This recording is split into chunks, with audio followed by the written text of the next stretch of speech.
জিহ্বা সংযত করুন। প্রশংসায় সংসদের 1/3 সময় ব্যয় হবে, এটা আর আমরা শুনতেও চাই না, দেখতেও চাই না। আমরা আমাদের সন্তানদেরকে কারো গোলাম বানাতে চাই না, এবং কারো পারিবারিক রাজতন্ত্র বাংলাদেশে চলবে জাতির উপর ফ্যাসিজম হিসাবে, তাও আমরা বরদাস্ত করব না।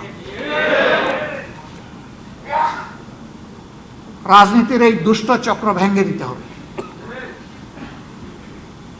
একজনের বদলে আরেকজনের প্রশংসায় সংসদের 1/3 সময় ব্যয় হবে, এটা আর আমরা শুনতেও চাই না, দেখতেও চাই না।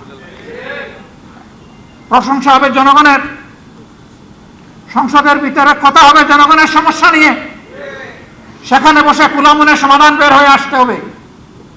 এইটাকে বাদ দিয়ে অন্য কোনো কিছুর চর্চা হোক সংগঠনের সংসদের ভিতরে, আমরা এটা চাই না। কিন্তু আমরা ফেসিবাদের কালো ছায়া এখন সংসদে দেখতে পাচ্ছি। আগে ওই সংসদে দাঁড়িয়েই আজকে যারা সরকারি দলের গ্যালারিতে বসেছেন তাদেরকে তুচ্ছ তাচ্ছিল্য করে যেভাবে কথা বলা হতো, আজকে দুই একজন আমাদেরকে লক্ষ্য করে সেই রকম কথা বলা শুরু করেছেন। আমরা তাদেরকে বলি জিহ্বা সংযত করুন। এই মনোভাব এবং আচরণ দেখাবেন না। জুলাই যুদ্ধের মধ্য দিয়ে যেই প্রজন্ম, যেই দেশ গড়ে উঠেছে, এই দেশ কারো চক্রাঙ্গানির পরোয়া করে না। কালার এক্সপার্ট ডার্ক স্যাপ এবং মাইল্ড অন হ্যান্ডস টেকনোলজি সমৃদ্ধ অরিক্স অ্যাডভান্স ডিটারজেন্ট পাউডার, আপনার লন্ড্রি এক্সপার্ট। অতীতে যারাই আচরণ করেছে তাদের পরিণতি চোখের সামনেই দেখতে পাচ্ছেন।